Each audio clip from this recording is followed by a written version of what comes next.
Hello everyone, your friendly neighbourhood dogger here, and I have just gotten in from Yardley, where I've just done my fortnightly food shop, which means I'm quite warm because the bags are quite heavy.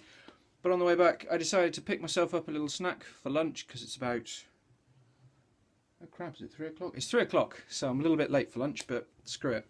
And I was in the local co-op and I found Classic Beef new Peperami. Now, Peperami is probably one of my favourite snacks, if not the favourite. It's been a favourite of mine since I was a kid in the 90s. I don't know like an awful lot about them, but I know that they started out... funny story about actually their originality. They were shipped over to the UK by accident in a shipping error, and the shops just decided to sell them, and they sold like hotcakes or beef casserole or whatever.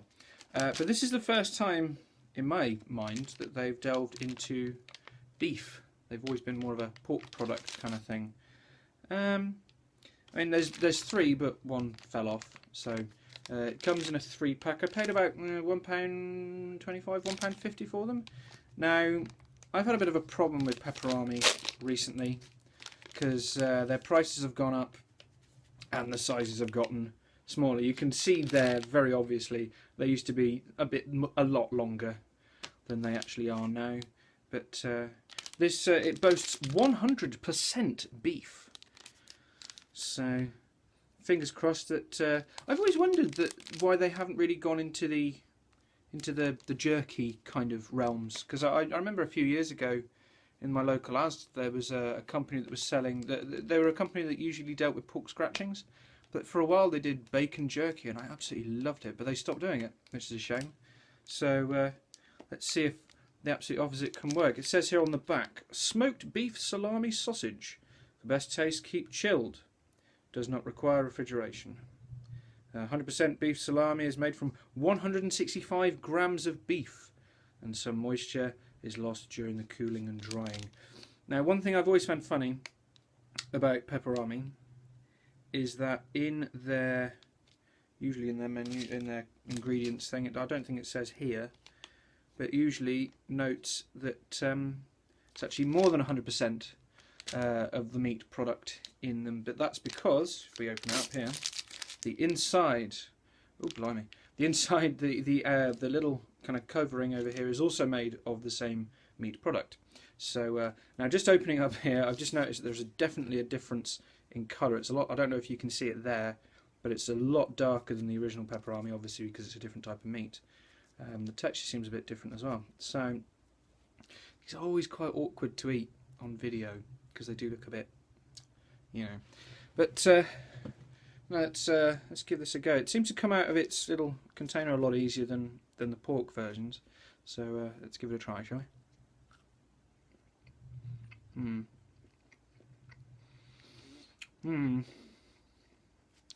Okay. Well, first thing I noticed was definite difference in texture. It doesn't come away as easy as the regular Peperamis. Yeah. And it smells very nice, but the taste, it's kind of dull.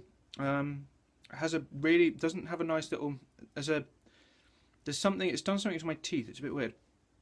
Like there was some sort of coating on it. But anyway, I don't know. It's strange because it's obvious that they're trying to do like a jerky kind of thing, but there's no spice to it whatsoever. It's just straight up beef, which I suppose that is what it says on the packaging. It's just classic beef, and it hasn't said that it's spicy in any way, shape or form. I mean, it's alright. I mean, I'll eat the other two, but some bits are harder to bite off than others, you know, it's like straight off jerky. And I mean, I like jerky. I love eating bits of, you know, I'll go to the local supermarket, I'll get their own brand. I'll get like, you know, the way they call, you know, they call it biltong as well in some countries, and I get some of them as well, and they're quite nice because they've got a nice pepperiness to it. But this doesn't.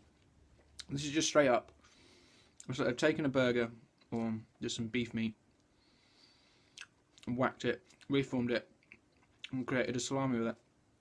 And for a company that's used to being spicy, can't help feeling a bit let down by this.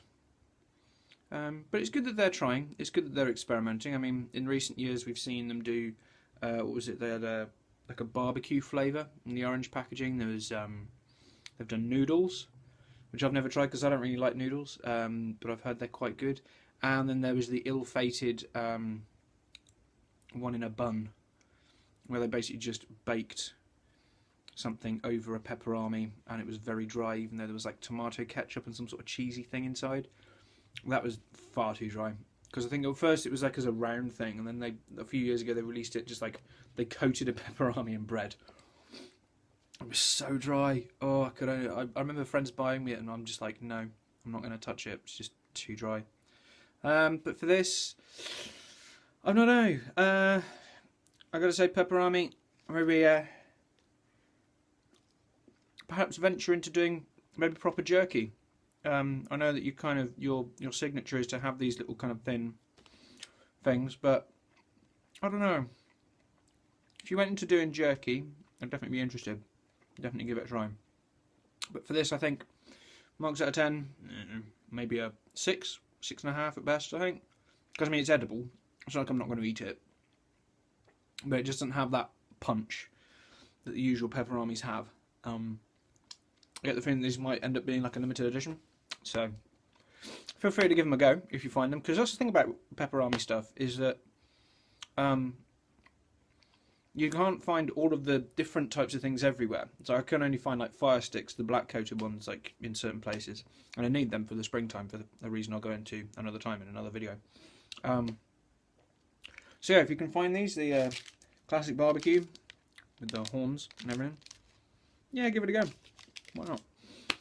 But this is the first time I've done one of these kind of taste test things. I think that YouTubers always end up doing at some point.